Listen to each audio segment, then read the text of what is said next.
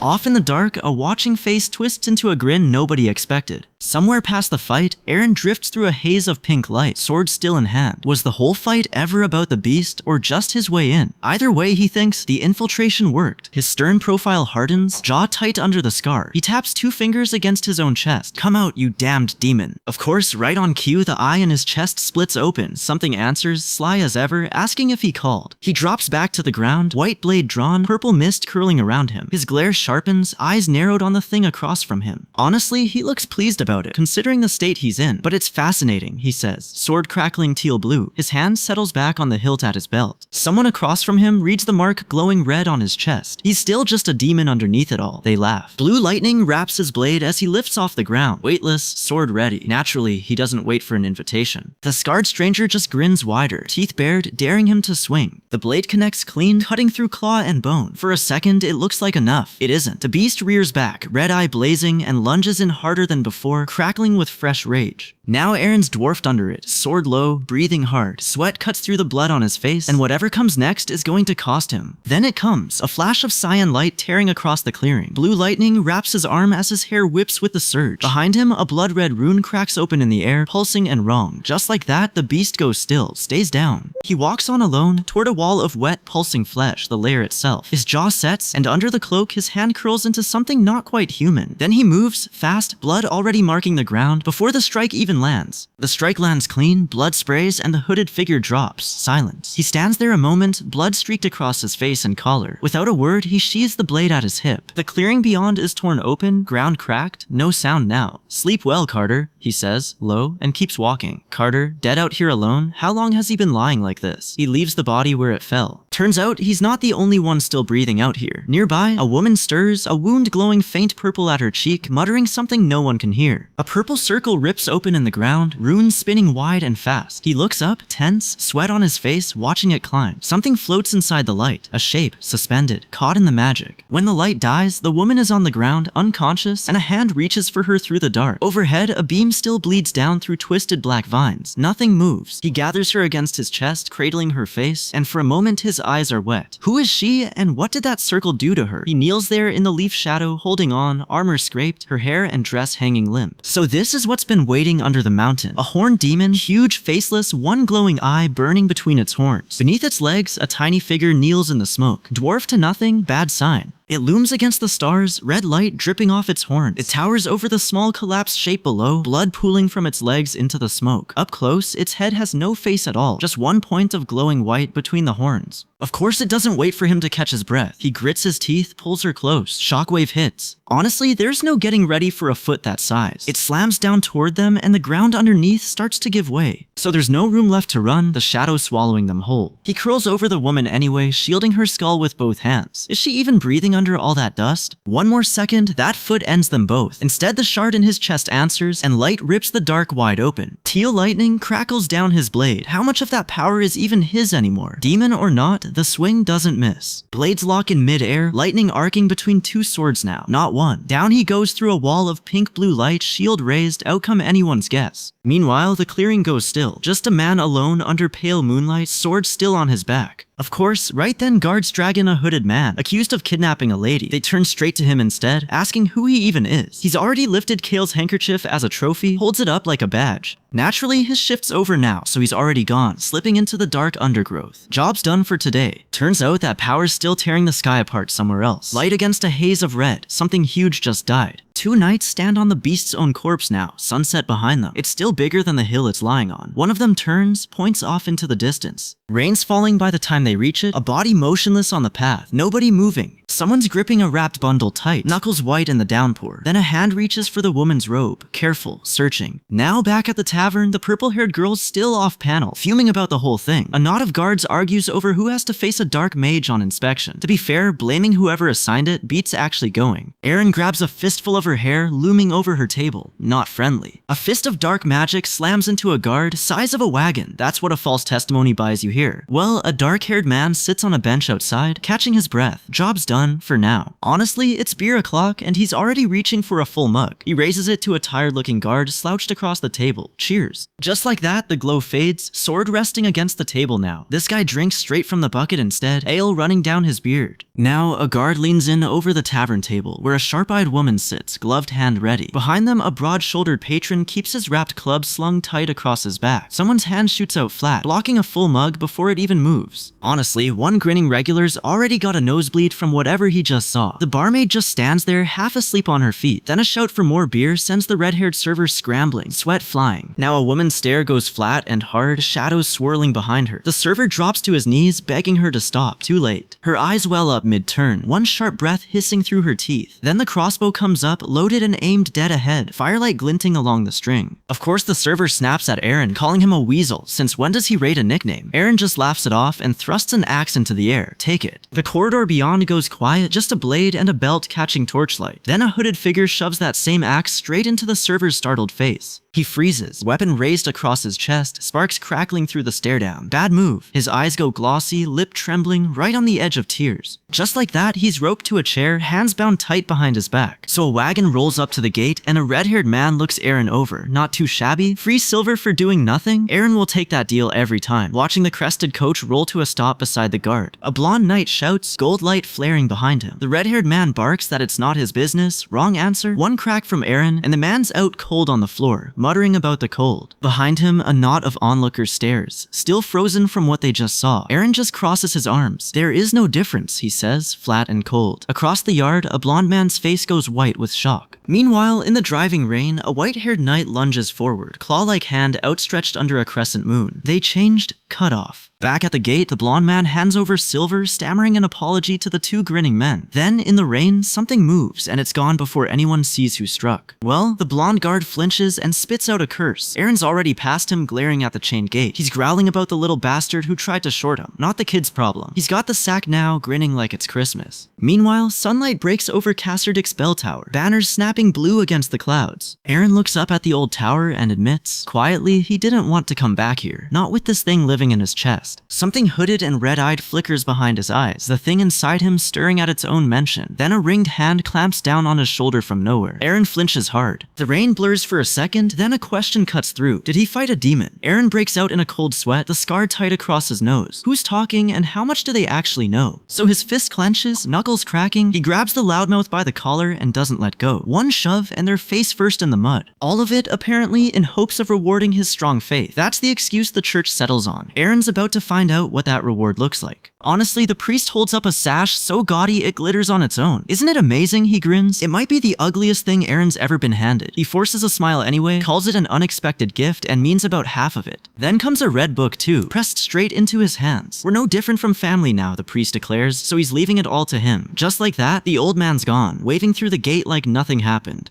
Aaron shakes, promising himself a beating for that son of a pig one of these days. Ben just watches, unmoved. He tries to protest in the grand hall, hand out, but nobody's listening anymore. Now the smell of frying fish cuts through everything, sizzling hot off the pan. Aaron holds a plate of food near the cage while a servant lays out the table behind him.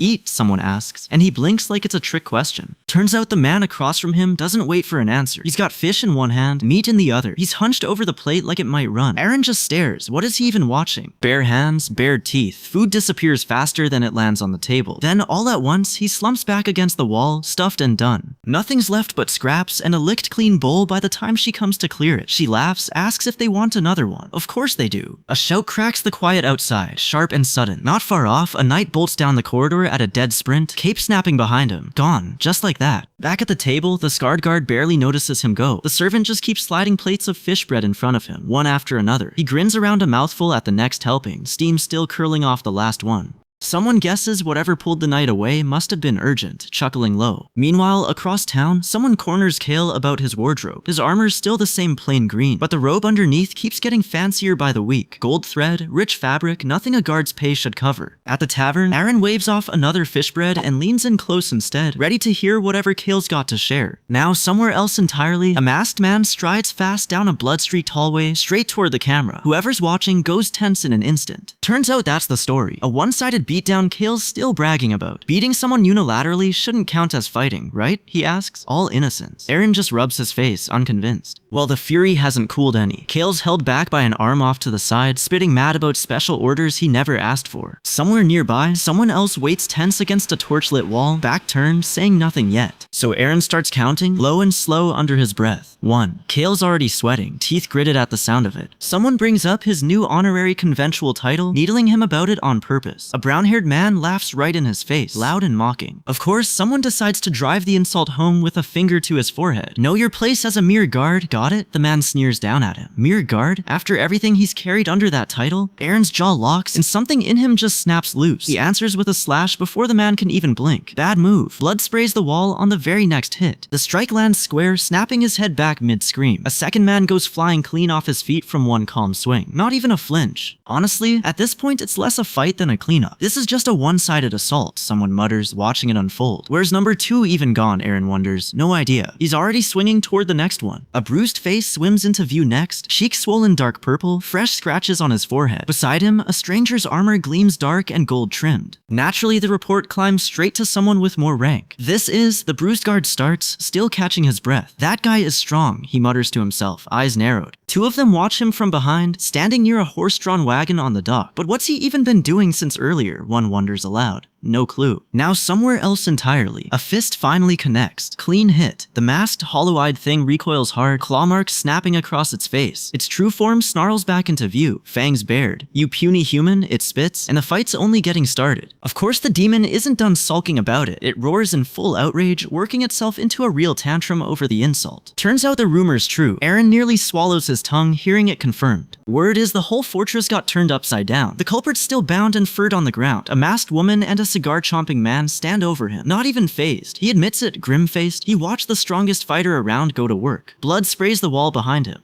He doesn't even flinch, a scream still hanging in the air. Rumor spreads fast. Now the scene cuts to a tavern, a wooden rabbit and barrel sign swinging over the door. A red-haired girl lights up the second her brother walks in, sparkles and all. "Brother, you're back," she squeals. Aaron's not impressed. "Why are you here, you weasel?" he mutters, Scar catching the torchlight, but she waves him off toward the hall, insisting everything's fine here. He leans on a barrel, unconvinced because business has been awfully good at this inn lately. Meanwhile, a servant girl peeks around a pillar near the stairs, sweating like she's got a secret. She does, and it's a cold one. A barrel of beer sparkling with actual frost. One gulp in and she stops dead. Upgrading, she blurts, not sure she believes her own eyes. Two horses tear down an open road under a wide sky. Dust kicks up behind a fast-moving carriage as a young driver grips the reins white-knuckled. Then it jolts to a sudden stop, hard enough to rattle everyone riding along. A bald man growls that the boss's orders are absolute. No arguing there. The red-haired man beside him just murmurs a name under his breath, Lebby. A younger passenger can't help but ask if they're all in danger too. So the fortress gate comes into view. Safety promised the second they're inside its walls. Whoever's driving plans to drop these two off and vanish before anyone starts asking questions.